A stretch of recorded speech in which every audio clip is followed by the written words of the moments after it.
The government's pushed out the second reading of the Fair News digital bargaining bill because the minister responsible says it's just not ready. It was supposed to have that reading yesterday. The legislation would force tech giants such as Google or Meta to strike deals with New Zealand media firms for using their content. Media and Communications Minister Paul Goldsmith said the government was still working on the bill and it was just not ready to come back to the House. When asked what the specific reasons were behind the bill no longer being ready, Goldsmith said, don't read too much into it. The minister has been meeting with media and tech companies throughout the development of the bill. Now, in October, Google set out its opposition to the bill, even threatening to stop linking to New Zealand news content entirely and discontinuing its commercial agreements with news publishers. And the bill was initially introduced by the previous Labour government. The current government eventually agreed to progress with it, but with a few changes. ACT has invoked the agree to disagree clause in the coalition agreement and will not support the bill. The Taxpayers Union says the government might finally have seen sense. And joining me now is the Policy and Public Affairs Manager, James Ross. James, good afternoon. Okay, Leah, thanks for having me on. And look, thank you for being patient there, my friend. So Minister Goldsmith says the bill wasn't ready for its second reading, and not to read too much into it, it could be next week, but what do you think should happen? Well, look, the minister's saying it's not ready. I think we can all be fairly well convinced that it's never going to be in a state that's workable. It's a bill right from the off.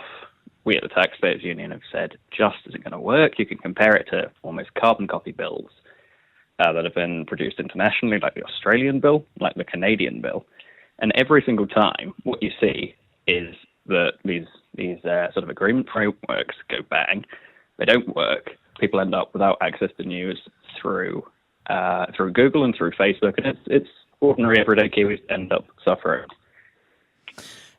You'd agree then it's not the role also of the government to protect businesses from the effects of, say, competition and changing customer preferences as well. This is why, a lot of the mainstream media has lost a lot of their viewers and their revenue.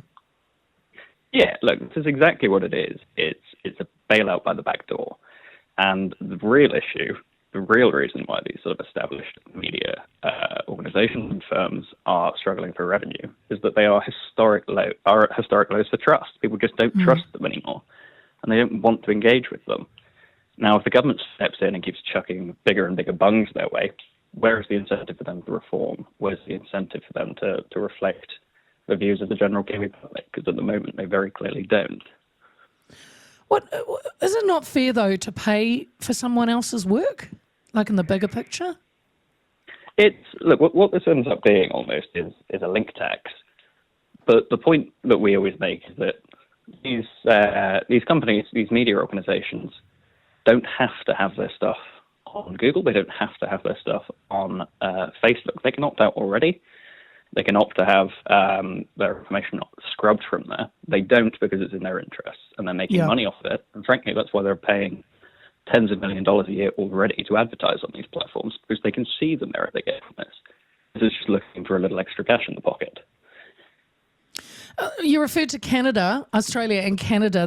You're right, they introduced a similar bill, I think it was the end of last year, and Meta blocked access to news on Facebook and Instagram for Canadians. However, and you must know this, Google also looks set to follow suit, but after months of talk, the federal government was able to negotiate a deal with them, as the company has agreed to pay Canadian news outlets equivalent of about $122 million annually. It's a really interesting point. So Google used to have a lot of individual deals, a lot of bilateral deals with these companies individually. They've now come to an agreement with the Canadian government where they pay into this pool that gets distributed to media firms and journalists. Yeah. There's now less money going to these media firms than there was before. It's actually a smaller amount of money. Yeah, no, you are right. The ban, they've seen quite a bit of a drop-off as well. So you think it should be dropped completely if the government's rewording or just taking a little bit of time, and say they run with it, can you see what happening here, that we'll get banned? Yeah, this is exactly what's happening, and frankly, I imagine this is why on very short notice, this bill was pulled from the standing order papers, the order paper for this week, is that the government realised these threats aren't idle and they are credible, and Google and Meta are going to pull out, which means no more news on your Facebook, no more news on Google. Yeah, very cool. All right there, James. Look, I thank you for your time. That is James Ross, Taxpayer Union Policy and Public Affairs. He's right about those Canadian news outlets. They did this deal that saw about 122 million annually, but the impact of Meta's news ban in Canada, which was obviously implemented by their Online Act, led to an 85% drop in engagement on Facebook and Instagram for news outlets in Canada. Of course, significantly reducing their reach and their revenue. Similar outlets, although smaller, lost half their traffic overnight.